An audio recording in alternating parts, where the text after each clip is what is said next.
Bayangkan kalian ke sekolah, tapi guru-gurunya itu datang nggak cuman bawa buku-buku, melainkan juga bawa... Yes, ini beneran terjadi. Di mana lagi kalau bukan di Amerika? Kok bisa begitu?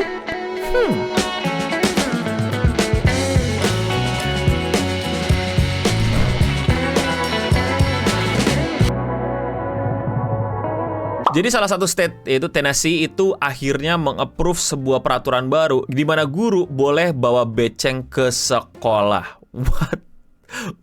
Buat kalian yang belum tahu atau mungkin kurang konteks, di Amerika itu banyak sekali kasus penembakan di sekolah. Graduation to end like this is horrible. It needs to be better. Breaking news tonight at Skyline High School in Oakland. Multiple witnesses at a graduation telling KTVU there was a fight and then shots were fired. Skyline Boulevard in the Oakland Hills. That's where OPD is expected to hold a live news conference in just a few minutes. But first, KTVU's Zach Sauce joining us now live from Skyline with this breaking news. And Zach, what do we know tonight? Kasus penembakan di sekolah ini udah nggak bisa dianggap remeh karena udah sering banget terjadi dan korbannya adalah anak-anak itu sendiri, serta para gurunya dan staf di sekolah. 19 children and 2 teachers were killed in the Uvalde, Texas mass shooting. Their superintendent saying that he cannot believe what is going on right now in their tight-knit Latino community. Traumatized parents had to wait for hours, forced to stay outside of Robb Elementary School. Kok bisa-bisa ya sih, ada tembak-tembakan di sekolah? Emang gimana ceritanya? Ini semua terjadi karena mudahnya akses seseorang untuk mendapatkan senjata. What you want to use the gun for, and then based on that, we'll show you some different choices. Can you hand us a couple of pistols and maybe a revolver? Are we going to be able to try some of these out? Absolutely. All right, let's do that. We're going to start with a revolver. Okay. Right?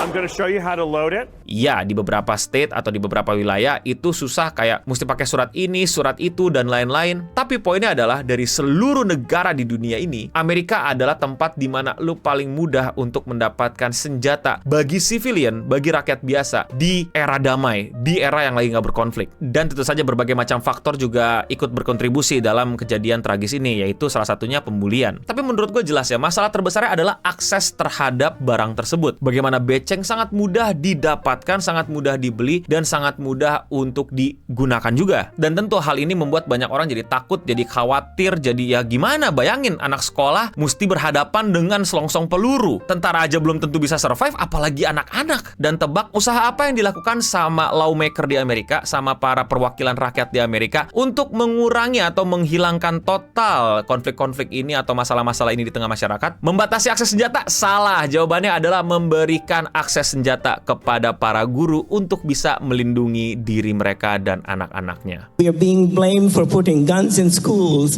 but the purpose of it is to protect our children. 32 other states passed legislation allowing teachers to carry guns in school. Smart! Ini beneran, jadi bener-bener udah keluar peraturannya kalau guru itu sekarang udah boleh bawa senjata ke sekolah. Yang dimana sekolah itu biasanya adalah era yang paling gak boleh lu masukin ama beceng lo. Buat kalian yang belum tahu, orang biasa bisa punya senjata di Amerika dan mereka biasanya bawa kemana-mana. Tapi ada beberapa daerah yang dilarang lu membawa itu masuk. Salah satunya adalah sekolah. Sekarang sekolah boleh kemasukan senjata asalkan yang megang adalah guru. Gimana? Bayangin, guru-guru ini tuh tugasnya udah berat ya. Mesti mengajar, mesti cerdasin anak, belum anak-anaknya pada badung, belum lagi mesti nilai, terus habis itu bikin soal, terus dicek jawaban anak-anak, bikin raport, belum lagi kurikulum berubah terus, gajinya nggak seberapa. Ingat ya, ini gue lagi ngomongin pendidikan Amerika loh ya, jangan sampai lu ngaco nih ya. Terus mereka dapat tugas baru gitu, melindungi anak-anak dari penembakan di sekolah. Ya, dan lu bayangin deh bahaya-bahayanya. Kalau misalnya guru itu udah pakai senjata, emang menang gitu, pasti winning gitu, pasti nggak ada korban gitu. Kalau misalnya ada kejadian orang beneran datang gitu bawa senjata, jago lu jadi guru, lu gojo aja mati loh, ya. Sisa mayatnya doang, itu pun mayatnya di spoiler alert, dirasukin sama muridnya buat ngelawan musuh yang kagak mati-mati dan bingung cara matiinnya nih. GG juga bingung sampai sekarang tuh Sukuna mau matinya kayak gimana. Terus berikutnya itu disimpan di mana? Banyak anak murid yang kepo, banyak anak murid yang mungkin masih bandel juga gitu. Yang ya ini emang lebay sih imajinasi gue, tapi kalau itu murid tiba-tiba bisa mengakses itu pistol dari lu gimana dan melakukan penembakan di situ, kan ironi. Pistol itu gunanya untuk melindungi murid-murid, malah menjadi main weapon untuk melakukan kejahatan brutal itu yang benar-benar harus segera bisa diselesaikan. Dan lu mau tahu apa yang lebih nyebelinnya lagi? Pertama, guru-guru yang mau pegang senjata mesti dapat pelatihannya dulu dari polisi, dan nanti senjatanya beli sendiri, dan biaya itu semuanya nanti dibebankan ke guru-guru itu sendiri. Gimana? Dan kalau misalnya guru tersebut mau bawa senjata, guru itu mesti lapor gitu ke polisi setempat gitu. Halo, hari ini aku bawa senjata ya, aku sudah legal boleh bawa senjata untuk melindungi murid-muridku. Ribet ya? Apa yang lebih mudah daripada ini? Oh iya, bikin senjata nggak bisa beredar bebas dan dibeli bebas sama masyarakat dan siapapun itu. Tapi nggak seperti perwakilan rakyat di sana. Ini lebih pede kalau misalnya itu adalah peraturan yang paling pas gitu buat Amerika. Amerika.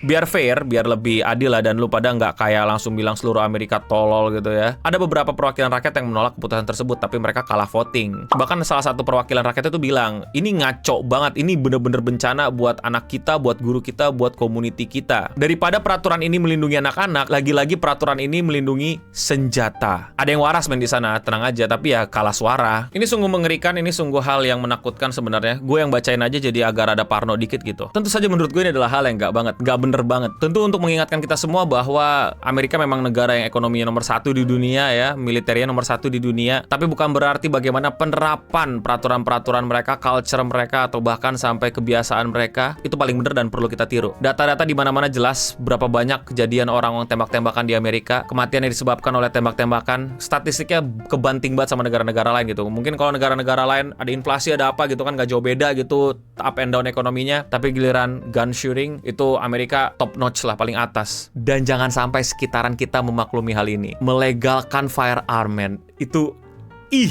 dengan alasan melindungi diri. Ya begal juga pengen melindungi diri. Kita lawan begal yang pakai celurit aja udah kewalahan. Bayangin begalnya sekarang bisa akses senjata. Ya kan dicek dulu segala macam. Hey, lu pikir yang Amerika bilangnya nggak ngecek dulu, nggak didata dulu, nggak diregistrasiin dulu dan mesti ikutin lain-lain. Mereka semua ikutin. Tapi ya we never know, dia turn evil atau the system not perfect sehingga yang evil bisa akses senjata. So many possibilities, dan yang korbannya adalah kita. Yang sebenarnya kayaknya nggak perlu amat ada senjata deh di sekitar kita. Tapi kalau menurut kalian bagaimana? Komen di bawah. Ya, gue tahu ini second amendment Amerika gitu. Ini udah jadi peraturan paling dasar Amerika, Bang. Hey, dulu juga ada amendment bilang boleh punya budak. Bisa dihapus tuh, bisa direvisi tuh. Nggak selamanya kalau lo bilang ya udah peraturannya ya peraturan juga bisa diubah, bisa dikritisi. Tapi kalau menurut kalian bagaimana?